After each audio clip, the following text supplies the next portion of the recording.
भारत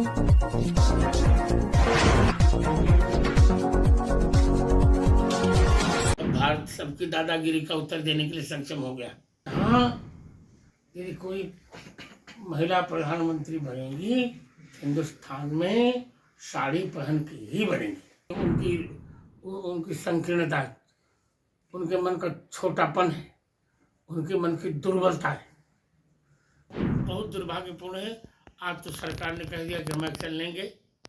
आज के आकाशवाणी में आया, सरकार भी एक्शन लेगी और अल्पसंख्यकों पर वहाँ अत्याचार नहीं चलेगा।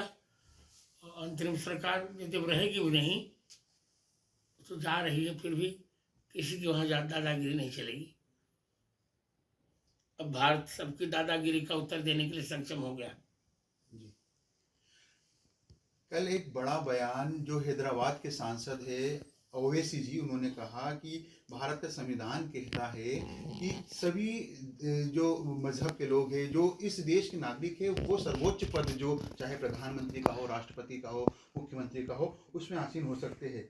इंशाल्लाह एक दिन उनका सपना है कि एक दिन हिजाब पहनी हुई बेटी देश की प्रधानमंत्री बनेगी। उन्होंने ये वक्तव्य कल जो महाराष्ट्र में एक चुनावी रैली के दौरान दिया। किस तरह देखते हैं आप उनके इस वक्तव्य को? दुर्भाग्यपूर्ण है। हमने राष्ट्रपति तो बना ही दिया भारत में। अब कलाम आजाद बने, अब्दुल कलाम भी बने, और अब फखरुद्दीन अली भी अहमद भी बने थे राष्ट्रपति। हमने तो बना ही दिया, अब क्या चाहिए? वो ये कहते हैं कि उनका सपना है कि एक दिन इस देश में हिजाब पहनी हुई बेटी भी प्रधानमंत्री बनेगी, चाहे वो रहे या नहीं रहे, लेकिन उनका सपना है। ठीक है, उद्योग स्वप्न है। यहाँ यदि कोई महिला प्रधानमंत्री बनेगी, हिंदुस्तान में साड़ी पहन के ही बनेगी। महाराज जी, एक और मेरा सवाल है, क्योंकि जिस तरह देश में लगातार आपने सनातन बचाने के लिए संतों ने आगे पहल की, सनातन की रक्षा की, अयोध्या में भगवान श्री राम का मंदिर भी बना, और अब चूंकि कृष्ण जन्मभूमि की बारी है, संत चाहते हैं, सनातन से जुड़े लोग चाहते हैं कि उसमें भी पहल हो, क्योंकि आप लोग भी लगातार ये प्रयास कर रहे हैं।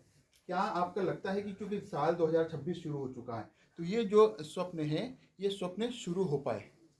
पूरा होगा, साकार होगा, उम्मीद है कर साकार होगा जी। इस देश में साधु संत की पहल से सनातन की भी रक्षा हो रही है, लेकिन जिस तरह कुछ जगह लगातार उपद्रव फैल रहा है, बात की जाए भी पिछले दिनों की ही, जिस प्रकार से अमेरिका के जो राष्ट्रपति है ट्रंप, उनके जो बयान आए, भारत एक बड़ी शक्ति बनकर उभर रही है, लेकिन उनके जो बयान आ रहे हैं, कहीं ना कहीं इस चीज को लेकर भी कंट्रोवर्सी बनी हुई है। भाई, कंट्रोवर्सी नहीं बनी है, लोग हमारे भारत को देखकर जलन कर रहे हैं, ईर्ष्या कर, सहन नहीं कर पा रहे जी। एक लास्ट सवाल और है मेरा, अंतिम सवाल।